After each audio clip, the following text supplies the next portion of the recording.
Hello, brothers, and welcome once again to The Winding Stairs. Thank you for taking the time to join me. Today, we have a special visit from a dear brother who you might know from television. He is a television broadcaster, and he is known as Michael "The Voice" Schiavello. For those of you who are fans of MMA, you will be familiar with who this brother is. But he's the sitting worshipful master of Daylight Lodge number 44 in Las Vegas, where he is based out of. Brother Michael, thank you for being with us today. Brother Juan, great to be on here finally with you. I'm very excited to talk to you. Excellent. We were scheduled previously to speak, but it happened to coincide with some hurricane down here in Florida. So, just a little bit of wind. That was a little bit of wind and rain. It's fine. You're good. just a little thing. But thanks so much for your flexibility and for rescheduling with us. I've been looking through your history and through some of the resources that I found online, and you have lived a fascinating life, and one that has come with some twists and turns.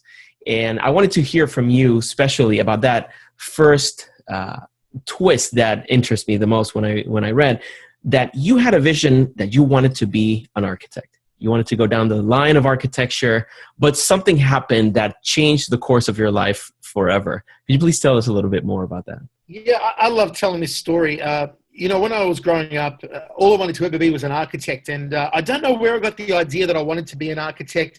I was really good at drawing. I used to enjoy drawing houses in graphic design classes at high school. I think I love the romantic idea of an architect. I was a kid who grew up with three sisters who were always watching the Brady Bunch. And of course, Mike Brady was an architect, and he had this really cool den that he'd go into and do all of his architect drawings. And I probably thought as a kid, well, that's pretty cool. And his name's Mike and I'm Michael, and maybe I can be an architect. But that's all I ever wanted to be. And in Australia, when you get to year 10 in high school, you apply to do work experience. So you do a working week at a company that you think you may like to do as a career when you're older.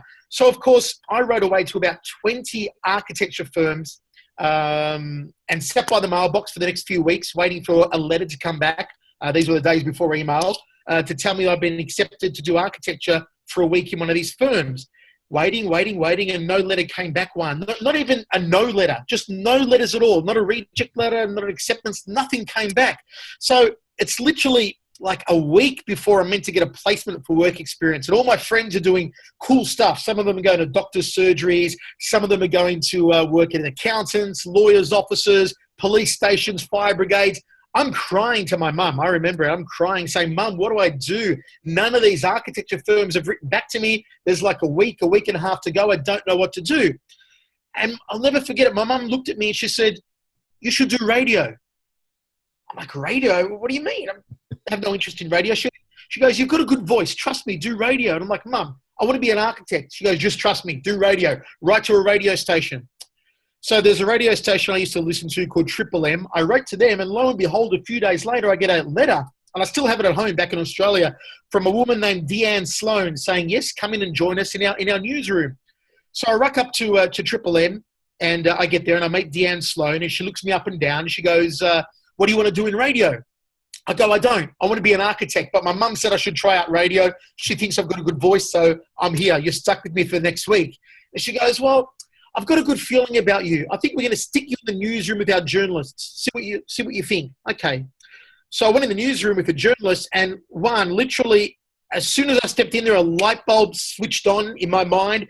Every thought of being an architect turned off, and all my thoughts and my passions and my imagination was geared towards media, towards radio, which later, became a full-time career and still is for me. And I think it's just an amazing story of that sometimes you have to let the universe unravel as it should, and you have to believe there is a higher power, there is a supreme being that has a grand plan for you that will unravel in its own time, and sometimes you have to have patience and you have to have faith that it will unravel for you as it would. And, if it hadn't unraveled for me that way, it would have another way, and it led me to where I am today. And it's just a story that will always stay in my mind. That is fantastic. And just to think that at such a young age, you must have been, 16 or? 16, yeah. 16.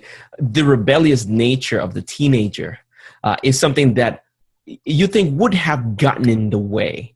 And here, instead, you really listened to the wisdom of your mother and gave it a chance. You know, the thing is, I think if it was listening to the wisdom of mum at that age, I didn't realize it. I think it was more desperation that there was like such a tight deadline and I had to do something. I thought, oh, God, all right, just to shut my mum up, I'll do radio. But thank God, you look back now, and hindsight is a beautiful thing, and you look at the wisdom of your elders, you know, and it's something that I've come to appreciate in Lodge over the years. Interacting with so many elderly gentlemen in Lodge, elderly brothers, especially in my year as Worshipful Master, where I've gotten to connect with these old guys a lot more and a lot closer on a more personal level than I ever had before. And the amount of wisdom that these guys have is just astounding. They are fonts of knowledge that I will cherish and take with me for the rest of my life, no matter where I end up and where I go. And, you know, a lot of people do complain about the so-called grumpy past masters of Masonic lodges, but I'm so blessed when I'm sitting there in the East every week and I look out and I see at least 15 past masters every week coming to Lodge, and we get numbers of our average attendance every week at our lodge is about 30 people. So we have really high attendance, 15 or so being past masters, and the knowledge that they pass on to me and the wisdom. And it does remind me going back to when I was 16 years old and my mum having that sort of insight, that feeling, that inkling she had that that was the career path I should undertake. And she was right. That's excellent. And I do hope that some of the brothers that listen to this and watch the video, they put themselves in your shoes. We have a lot of brothers that are, and a lot of listeners that are not yet brothers, that are in the young age in which they might not be as receptive to the advice of people that are older than them, more experienced than them. And I think it's encouraging to see a real life example of someone who gave himself an opportunity to listen and to follow. And it's something that's opened doors for you incredibly.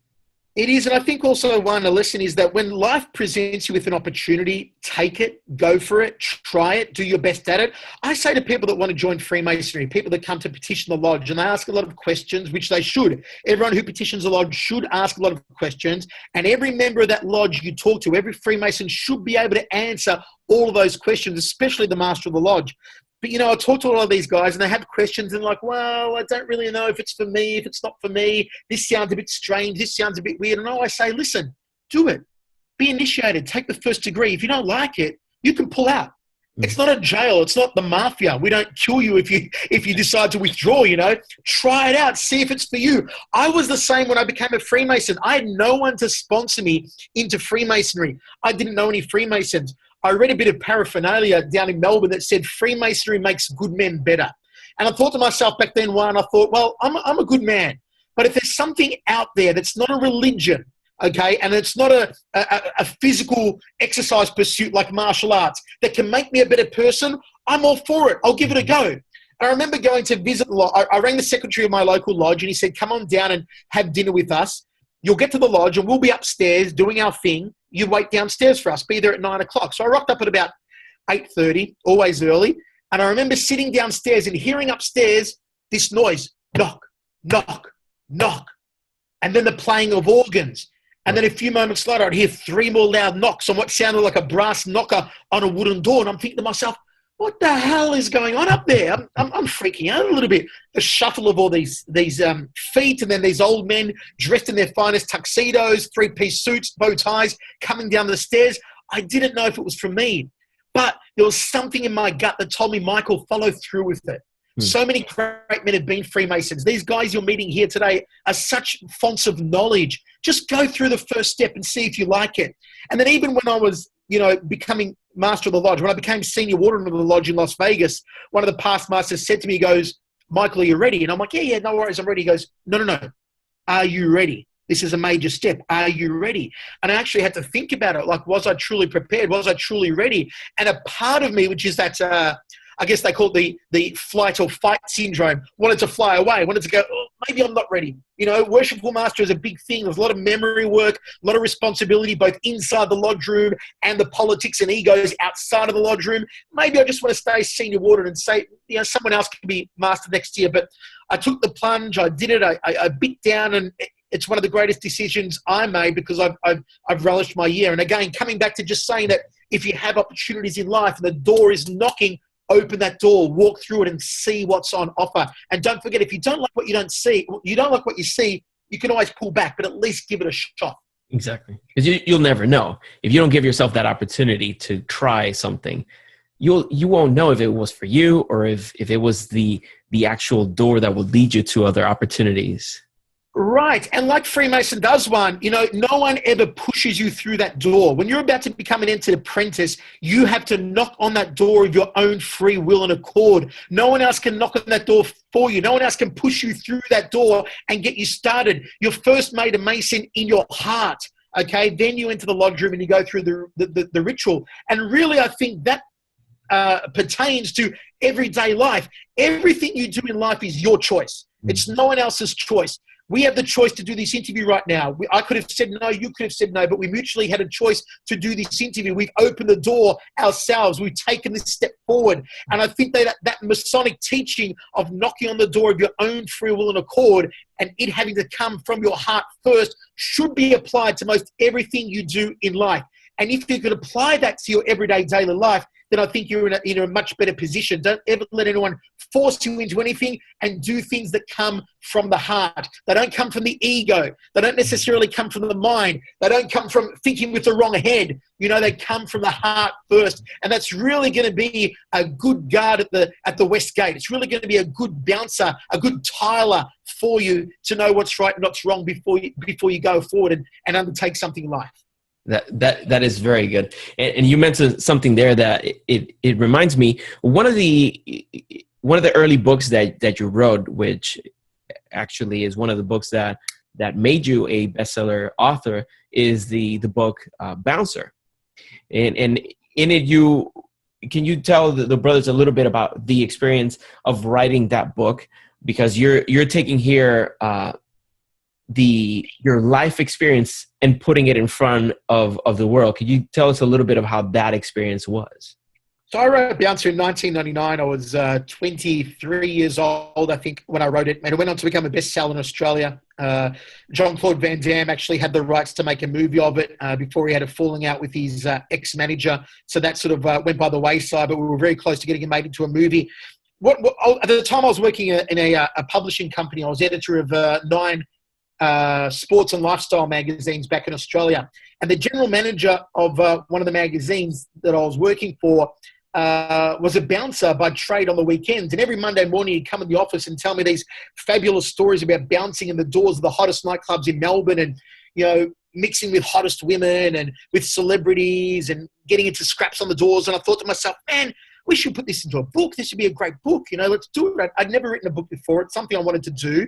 And, we decided to put it into a little book that sold a whole lot and got some great publicity and national television coverage and the rest of it. But once again, it was a case of something feeling right in my heart and me taking a plunge and extending myself a little bit above the ability that I thought I was capable of. Just seeing if I could go that extra step up and expose myself and expose my writing to a greater audience via book form, which is not an easy thing to do. It's not easy to write a book, let alone put it out there and put a piece of yourself out there to the public where people can judge you and criticize you and review you positively or negatively. And, doing that project gave me the confidence to go forth and write several more books, leading up, of course, to the book that I have out now called Know Thyself, which we'll chat about a bit later. But once again, it's all about new experiences in life and knocking on that door and then pushing that door open and really embracing it. And I say this to the brothers at Lodge too. It's like, sometimes lodges have problem putting people through the chairs, especially when there's a lot of older brethren in the lodge and not a lot of young guys coming through. You have a problem filling chairs. And a lot of people that have been master don't want to be master 2, 3, or 4 times. But I say to the younger guys after they are raised as master masons, I say, listen, become a junior steward, become a senior steward, even slip into the junior deacon chair. Do it for a year. See how you like it. Because although you can go off onto the appendant bodies, Scottish Rite, York Rite, become a 32nd degree Mason, become a Knights Templar, that's all fine and dandy. But sitting in the chairs and progressing your way to the east really is a marvelous learning experience. And I've learned more from progressing in the line, going through to the Oriental chair, than I have being a 32nd degree Scottish Rite Mason, than I have being a Holy Royal Arch or a Knights Templar in the York Rite. And I'm always encouraging people, step a little bit out of your comfort zone, but know that there's people in the lodge that are there to help you. You're not doing it on your own. And it goes back to that work experience story. When I was 16 years old, there were people at that radio station that knew I was a wet behind the ears green kid. They were willing to help me out and help me fall in love with media. My mum was willing to drive me there every day, drive me home every day. And then for the next 2 years, mum was driving me to cover football matches, soccer matches, do community radio station every Saturday and Sunday. That's what I was doing while my friends were out partying and losing their virginity and getting drunk on the weekends. Mum was driving me around. That's how I built up my experience. And it's like anything in life. If you're passionate enough about it, you want to build as much experience as you can. And I think we all need to get a whole lot more passionate about everything we do. Just as you're passionate about this podcast, I'm passionate about my work on TV. You and I are both super passionate about Freemasonry. And that's one of the most beautiful things you can be passionate about in the entire world, because Freemasonry is life and life is Freemasonry. Absolutely. No, and that's beautiful, because you find, if you can find something that you can be passionate for, how great it is that it is something which the focus of it is to make you better, whether it's sports, religion, or Freemasonry. Putting that passion behind that's going to fuel you to get to the next level. And Juan, you've hit a real important nail on the head. Since the book came out a month and a half ago, I've done a lot of radio interviews. I did a TV show in Boulder, Colorado a couple of days ago with Sean Stone, Oliver Stone's son. And everyone has asked me the same question. They asked by saying, what is Freemasonry? And to me, Freemasonry is a path of self-improvement. There are many paths of self-improvement available to us human beings, okay? Some people choose to do martial arts. Some people choose to do yoga. Some people do meditation. Some people embrace religion. Some people take extracurricular studies or studies of higher learning outside of high school, college studies, short courses, etc. All of these paths of self-improvement lead to one common destination. That is the ignition of a divine spark, recognizing who you truly can be, ascending above your brute animal material nature to be a more spiritual being in connection with that higher power, with the source from whence you came, reconnecting with that higher place. That's the end game of martial arts, of yoga, of schooling, of religion, of Freemasonry. Freemasonry is just another tried and tested, proven pathway to igniting your divine spark. So when I hear you say that passion plays a big part in that, yes, you're exactly right. We need to be passionate whenever we seek to improve ourselves, no matter what the path of self-improvement. If it's martial arts, great. If it's yoga, great. If it's Freemasonry, fantastic. And that's the path that I can best help people along, and I love doing that. Yes, and we appreciate you doing that. We in this day and age, of course, we see so much negativity around us, and there's so many things that can bring us down, that can bog us down, and feed our insecurities, feed our doubts. So it's very good to see young men like you who are passionate about what they do and put their energy into something that is not just going to improve. What you're doing is not just going to improve you. It creates a surplus. It creates something that now you can give other people. You can move other people to also start finding their potential and finding that thing for which they can be passionate. The other day, yeah, do it. Sorry, Juan, I lost you for a minute. I'm back now. There you go. I got you. Sorry, mate. That's okay. I was listening to, there's a gentleman I listened to called Grant Cardone. He's a business motivational speaker. He's an entrepreneur. That's his main thing. And one of the things that he was saying, that when you actually find the thing you're passionate for and you work hard at it, you are fulfilling that contribution to society. And it's almost unethical for anybody to sit on their hands and not pursue that thing for which they came here to do.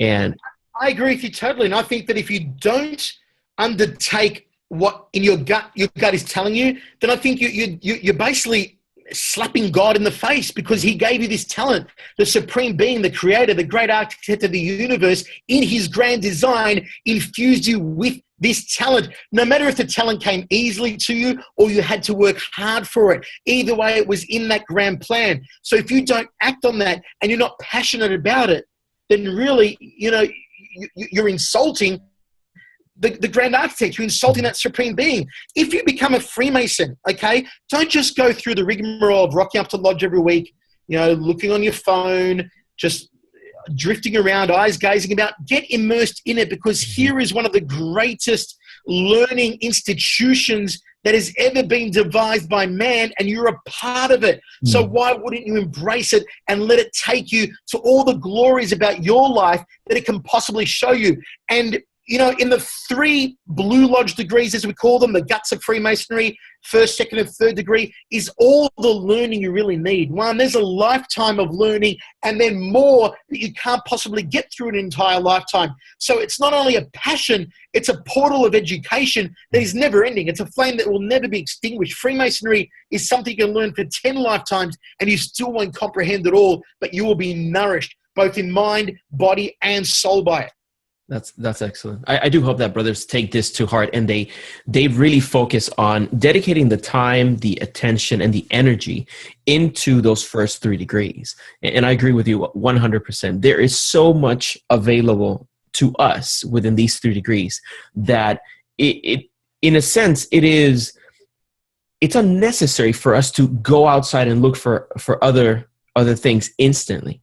I tell brothers, take the zeal that you have for Masonry right now and focus it on the 3 degrees. Try to extract as much wisdom from it as possible, and get from the elders and the experienced brothers around you as much information about how to apply those things to your life. And I agree with you totally. I'm trying to push for Grand Lodge of Nevada to have a rule that states that you can't join an independent body until you've been at least a year as a Master Mason. And that's something I'm very passionate about. I raised 2 Master Masons over the last 3 weeks at Daylight 44 in Las Vegas. And I said to them, brothers, you can go into Scottish Rite and York Rite now if you choose, but trust me, do your Blue Lodge, study the first, second, and third degrees, watch as many of those degrees as you possibly can, study your ritual book. There is so much in there. I see brothers post on forums that I read and on Facebook that they sort of fob off the ritual book. My ritual book is with me everywhere. It's not only just a ritual book for Lodge 1, it is a life guide, and people are not seeing it. You read those lectures, read the obligations, look at the floor work, even look at the opening and closing of a lodge and what the principal officers say and the other officers say as they open and close a lodge, and find the true meaning behind that. And you are going to find so many answers about life in that ritual book. And so many people just say, well, it's just it's a bunch of words. It's written old-fashioned words, and that's really not the heart of Masonry. But you know what it is? That's what we follow. All the lessons are there. You just have to be able to look at them and see them. And really, Masonry is an onion. You've got to peel back layer after layer after layer till you get to the center of it. No one's going to hand you Freemasonry on a silver platter. No one's going to go, here's the knowledge. It's all here. It's all written down in black and white. There you go. That's it. So long and thanks for all the fish. You've got to study it for yourself. You've got to be immersed in it for yourself. And that's where the true beauty of Masonic teachings come from. That's excellent. And I appreciate that you've taken the time to actually put these thoughts into writing, because it gives an opportunity to so many people, Masons and not, to get a glimpse at what the experience of Freemasonry has done for you and for so many people around you. Can you tell us a little bit more about Know Thyself for the brothers that have that might be interested in knowing more about it? So there's the book there. It's called Know Thyself, Using the Symbols of Freemasonry to Improve Your Life. It's now available on Amazon. I've always been a big advocate, as I said earlier, that I believe that Freemasonry is a path of self-improvement. Self-improvement for us Freemasons, but also the lessons of Freemasonry can be applied to non-Masons. Non-Masons can use Masonic symbolism to help improve their own lives and help them start to ask questions and pick at the holes and look at the so-called chinks in the armor of their own life. So I thought, why not put a lot of the knowledge I've gained in my meditation on and analysis of Masonic symbols into a book, and let people who even aren't Masons read this book and garner some knowledge from it. So, you go through this book and there's chapters on the common gavel, on the point with a circle, on the tiler, on the cable toe, on the 24-inch gauge, on silence and secrecy, on the pencil, on the skull and crossbones, the all-seeing eye, the letter G inside the square and compass.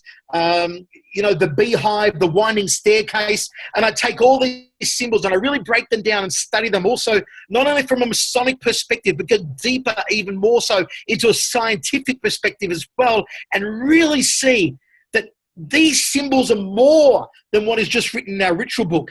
It is important what's in that ritual book, but it is only a very basic outline of the true teaching of Freemasonry. Okay, when you look at a symbol like, let's say, the 24-inch gauge, and we taught it's to measure our time, okay, divided into 3 equal periods of 8 hours each for service to God, service to yourself, service to your labors, refreshment, etc. But really, it goes so much deeper than that. And you've got to believe that the founders of Freemasonry and Masonic ritual in particular must have been absolute geniuses to realize hundreds of years ago, when these rituals were written, that time is the most valuable commodity we have on this earth. And therefore, they allocated the 24-inch gauge as the very first working tool you receive as an entered apprentice. Not the second, not the third, not the fourth, not as a fellow craft, not as a master mason. It's the very first. Why? Because above all the riches in the world, above all the money, above all the jewelry, above everything else, you can't buy time. Okay, you're only given so much time. It is more valuable than anything. And this is what they're trying to tell you, okay, that you've got to prize time and use time above everything else. And okay, you can't necessarily break your day down into those 3 different aspects that it teaches, because you might think to yourself, well, who's got 8 hours in the day to dedicate to God? I'm not going to go on my knees for 8 hours a day when I'm a busy working man and be praying to God. Maybe I have 5 minutes at bedtime to pray to God, or I've got 5 minutes in the morning to say my prayers. I haven't got 8 hours in a day. But you see, that's a misinterpretation, because it should interpret it as something that is pleasing to God. That's what that means, okay? Now, if I go home and play with my child and teach him how to draw and how to write, that is pleasing to God. If I go home and my child's begging me to play with him or write sentences for him or read him a book, and I'm sitting there watching TV, that's not pleasing to God. So 24-inch gauge is teaching you that. Do stuff that's pleasing to God, but also do stuff that looks after your health during refreshment, but also do things that mean you're working for a living as well. You're not just sitting on your ass collecting welfare and letting the world go by and relying on the goodness of others and other people's taxes to pay for your life. The 24-inch gauge, admonishes all this and a whole lot more. And I can't fathom again how genius those brothers were who invented this, to put this as the first working tool. And you see, a lot of people don't realize when they get this working tool as an EA, don't realize it's the very first one. I think, oh, well, that's just random. It's just, they give me that as the first one. They could have given me the chisel or the gavel or any other working tool. But no, they gave you that one for a specific reason. And through the book, through Know Thyself, it takes every one of these symbols and really breaks them down and really analyzes why they're in Freemasonry, what they truly mean, and then how they can help you to improve your life. At the end of every chapter, I've got a life application as to how you can use that symbol to improve your life, and also a series of questions that if you ask yourself these questions and answer them honestly, then by the end of reading the book, you're really going to be a lot more in tune with knowing exactly who you are, where you need to go, where you are trying to go, and how to get there in life. That is beautiful. And I really appreciate that. As you know, I am passionate about the application of Masonry. It makes no sense for us to have the privilege to have access to these tools and the wisdom of the ages, and for us to just squander it.